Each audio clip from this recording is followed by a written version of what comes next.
From old wives' tales to urban legends, we've all heard things that, when you think about them logically, just don't make sense. The same concept is true of many things people believe in regards to finance. So today on Talking Sense, we're going to talk about some of these myths and what would be a better belief to replace it. And I've got Brian here with me today. Thank you so much for joining us today. Glad to be here. I'm sure there's some of these that you've probably dealt with in your journey. I would imagine a lot of these I've dealt with, so I certainly can see that. But, you know, we both are a little more seasoned than some of the other advisors, and there are some of the people who listen to the show, certainly. Yes. So I thought this would be a good one for us. You know, when I was younger, people would say, well, if your hand's itching, somebody's going to give you some money. Not once has that ever worked out. Never. My eyes have never gotten stuck when I had, looked at the center of my nose when I crossed them. But boy, my brother had me convinced there was some sort of like ligament up in here that could get locked or something. And I was terrified that it was going to happen when I was a kid. I think our parents may have known each other. promoted that. Like, if you cross your eyes, you're, they're going to stick like that. So, yes. And of course, these are ridiculous, but there are a lot of misconceptions, I feel like, when it comes to financial decision-making or habits that we have that can be holding us back. And that's really what we're focusing in on today. So let's just dive right in to the first one. It's the mentality that you've got to keep up. When my husband graduated college, we had neighbors and friends that were like buying boats and buying these big houses and had brand new cars, and we didn't. Now, granted, I was staying home, but my husband one day came in and he goes, "What are we doing wrong?" And I thought long and hard about that. And I went, I just think they've probably got a lot of debt. There's no way, because they're doing the exact same job as you. There's no way they have more income than you. So they've got to have more debt. It's like a vacuum. You see your friends with these fancy vehicles or the boat or the new house. You're like, oh, we've got to have that too, Yes. But well, and I think, it used to be called Keeping Up with the Joneses. We've joked that it's called Keeping Up with the Kardashians now. But there is this like bubble that we all live inside now on social media where people tell you every time they do something new. I mean, there's how many times a week do you see, I did a thing, right? And daily. And it can happen. And so people don't think about you, by the way, nearly as much as you think they do. I don't think anybody's watching me and going, ooh, her minivan is 6 years old. Oh my word. I don't think there's anybody doing that, but I may be wrong. I doubt it. I really doubt it. Okay. So if we both agree on that, and we can also agree that that's an ever moving needle, like the need to do more, go bigger, to keep up is just unrealistic to sustain. I think with social media, it promotes that. Maybe when we were much younger in our careers, those pressures weren't as much. I mean, it was still there. It was still there, but it was the 2 or 3 people around you, not 2 million people who live completely different lifestyles. Yes. And then, a better belief than trying to keep up with everybody would be everyone's journey is unique. We're all built for a different purpose and we all have different values. So I would say, instead of trying to align your financial decision-making with someone else's, align it with what you value, because that is what really matters in the big scheme of things, is that you're meeting your values with the way that you spend your dollars. Definitely. I mean, there are people who value having physical things, and then there are other people who they could really care less. Physical things don't mean much to them. They'd rather provide experiences for their family or do things like that may cost way less than having the latest minivan or the latest, boat. And if you're not going into debt for it, we don't have an opinion. Exactly. If you can afford it. Maybe if you can't afford it, time to rethink. At least your motivations. Yes. So this one I used to hear a lot is, you've earned it. Treat yourself. Treat yourself. Oh yeah, you've graduated college, or you got that new job. You should do that for yourself. You work so hard. But you didn't earn living outside your means. Nobody earns that. No. Matter of fact, that's a really damaging way to see things. You can celebrate. That's a fantastic thing. You got a new job. That's wonderful. But maybe don't do it to the point that you go into debt. Exactly. You should always live within your means. And if you don't have the money to pay for it, have cash, we say a lot around here, then maybe you need to save for it. So what would be the better belief than that concept of like, I've earned it, I need to go treat myself? Be responsible, in that celebration. Don't break the bank, plan for those expenses. Maybe you got a new promotion at work, or new child, whatever, save up for something and then go and do that a little later when you can pay cash for it, and you will enjoy it so much more instead of having coming home and facing the credit card bill that is astronomical and you have no idea how you're going to pay for it. And I've had this experience. We were saving up for a post-graduation trip for my kids and I with my husband. We spent 5 years saving for this trip. We were able to go spend zero of our own money put nothing on debt because it was all prepaid. And then I went another time where I hadn't pre-planned and I just could feel myself counting every dollar we spent while on the trip. It took a lot of the joy out of it for me. The kids didn't notice, thankfully, but for me, it was not nearly as fun. So I absolutely agree with planning ahead. And sometimes the treat is the feeling of success. You don't have, we're not dogs. We don't need food just because we did something good. I don't have to go buy, a Starbucks or for me, it would be 7 Brew. Let's own it. Just because I did something good today. I can just take the joy of that success and let it be its own thing. Another limiting belief or myth that I hear is that I'm just stuck with this debt. I'm just stuck because it feels overwhelming. You get into it slowly. It's sort of like gaining weight. It happens bit by bit. And then one day you wake up and you go, oh, this is heavy. Yeah. And then it's like crushing. Like it's this, so the dark cloud, the rainy cloud that hangs over you all the time. And you just don't feel like there's a way out of it. It starts with, maybe a credit card, you kind of run it up and then you go buy a camper and then, we got to have a better, you got to have better vehicles so you can pull the camper, and then one day you wake up and you're like, what have I done? How will we ever get out from underneath this? Well, you accumulated that debt one bite at a time. And so you're going to have to knock it out one bite at a time. And that's the key is if you take it as if it's not going to be an all or nothing thing, that better belief is you can tackle it. You have the power to tackle it. You have the power to get there. You have the power to get out of it. With credit card debt, we've done episodes on this. You can negotiate those rates. You can get better rates during that payoff, or you can start a new account that's got a 0 interest period and take care of it in bits and pieces like that. Creating a budget or adding income to the budget if you need a side hustle for a short period of time. We've talked about this before that sometimes you've got to create some imbalance by working a little extra, doing something out of the ordinary to get back into balance. Yes. So, or if you get a bonus at work or, be intentional. Be intentional. The Lord blesses you with the extra, some extra funds occasionally. Use that to apply to getting rid of your debt. Another thing is the debt snowball. It's a great approach to systematically and knocking out your debt. All right. So first 3 myths were that you've got to keep up with others, that you've earned it so you should treat yourself, and that you're stuck with your debt. All of those not true.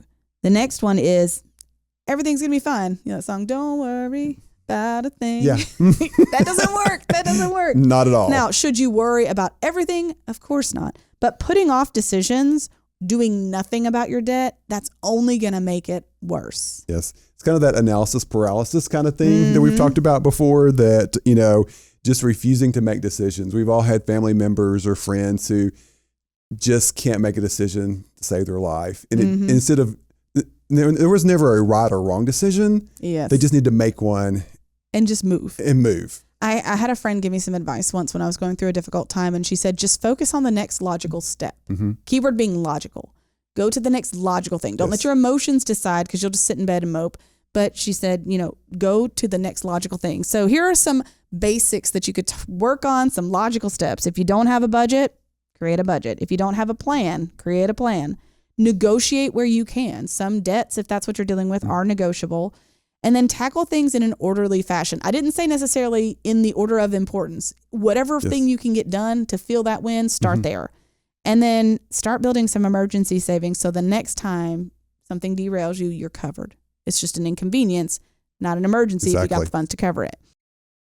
Oh, this one's hard for me. I'm not going to lie. Yeah. This is the myth that I tell myself on a regular basis. So I'm going to let you go ahead and start this conversation so I'm not being hypocritical. Oh, okay. I'm independent. I don't need help. Yeah. We think we can find all the information we need out on Google. What do we do when we need to look up something? We pull out our phone. We Google whatever question we need to answer and think, there's a lot of information, but there's maybe not a lot of wisdom out there. Yes. And knowing how to filter it, knowing how to apply it can be challenging. And the fact that we have taught ourselves that needing help is a bad thing is really destructive. I think, if my car breaks down, I'm going to somebody to fix it. I know that I don't have the tools and the skills to fix it myself, and I have zero desire to learn them because that would be more time than it's worth to pay someone else to do that thing for me.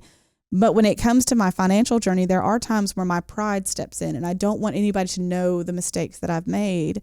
But if I don't face those mistakes and get the help and the accountability that I need, then I'm going to end up back where I was and not really making progress. Getting help can amplify your progress. It can help you avoid emotional decision making, which is often what gets you in these situations, these negative situations. And sometimes you need an advocate. There have been times where I've been able to kind of push back on what someone's been told and help them get through something that otherwise could have taken them 3 times as long. I don't know about you, but I'm sure you have, that you meet with clients on the regular basis who have tried to do it themselves with their investing and planning for retirement. And then one day they're like, okay, I just can't do this anymore. I need help. Or maybe even the opposite of that is the higher net worth client who's like, I'm good at this, but I know I need somebody else to manage this part of my finances. Yes. And then there's some people who tell themselves, I'm just no good with money, which a lot of people get to adulthood with preconceived notions about how money works. You might have a family like mine where we didn't really talk about money. We didn't have any to talk about. If I'm being honest, there wasn't enough to worry about, what came in, went out. But we all have the ability to learn new things. There's that adage about teaching old dogs new tricks. It's BS. We all have the ability to learn new things, and there are great resources for helping you develop good habits. We've got the Spark program that we're initiating, where it's focused on education and low-cost investment platform for people who are just getting started. If you're later in your journey, there's going to be something that you can learn to better yourself as your financial journey goes. And then our last financial myth, because I want to camp out on this one, is when fill in the blank happens, I'll be in a better financial position. We hear this all the time, Or you hear your friends say that when X happens, then I'll be able to do that. Yes, and I do this when it comes to my schedule. I tell myself, soccer season's almost over. I'm going to be so free. It's going to be fantastic. No, I still have a lot of kids, and they still have a lot of places to be even during the summer. There's no breaks. I convince myself it's going to be slower soon. Yes, don't worry, it's going to happen. But here's the deal, and here's some truth. Your current circumstances are not preventing you from reaching your financial goals. They can slow you down, but they cannot prevent you from reaching those goals if you don't let them. You always have a move you can make. I know it feels limiting sometimes. I've been there. I've been a single mom. I've been young and poor. I've been my age and kind of strapped. But there's always something, or at least in my experience with people, there is often something that could be shifted or adjusted to make things better. Waiting for the future only delays your goals.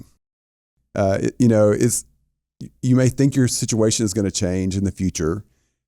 Sometimes it does, but what if it doesn't?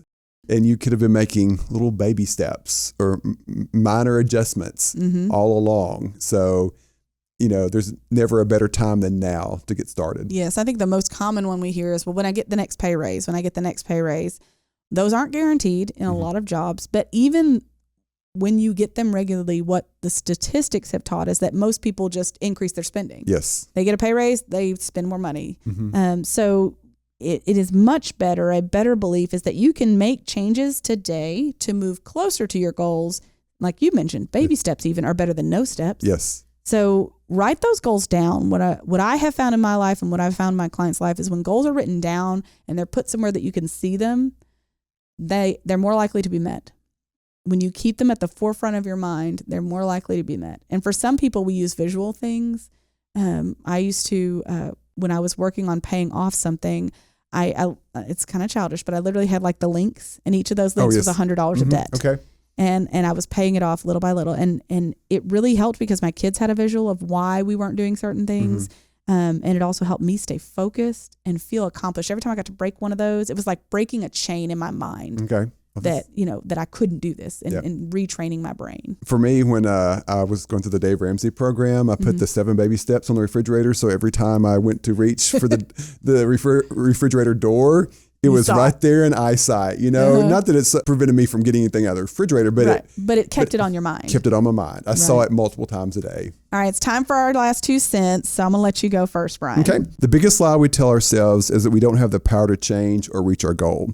The truth is that we do. We have resources available, and you can bring in help from a financial advisor to help you. Don't let anything stop you from your goals. And I would say, too, that as you're going through this debunking process, it's really important to just circle back on things. There's some things that you may have really struggled with now, but later on it's not going to be a big deal and you need to move on to a new goal. So with that, we're going to end. Thank you guys so much for joining us today on Talking Sense. If you have a goal that you're working towards and you're needing some help along the journey, we'd encourage you to like, subscribe, follow, and catch our other episodes too, because we've got a lot of different topics that you can use to educate yourself and help you with filtering that content on the internet so that you can get to your goals much quicker. Have a great week. Thanks for listening to Talking Sense. And if you like what you hear, make sure and subscribe to the podcast to get all the newest episodes. The Jim Wealth team is available to you 24/7 at info@getreadyforthefuture.com or by calling our offices at 866-653-PLAN. That's 866-653-7526. And while we like to have fun here, we're also financial advisors, and that means disclosures. You should personally consult a financial advisor before making any investment, and no strategy can assure success. Securities offered through LPL Financial, member FINRA SIPC. Investment advice offered through Independent Advisor Alliance. Independent Advisor Alliance and Jim Wealth Financial Advisors are separate entities from LPL Financial.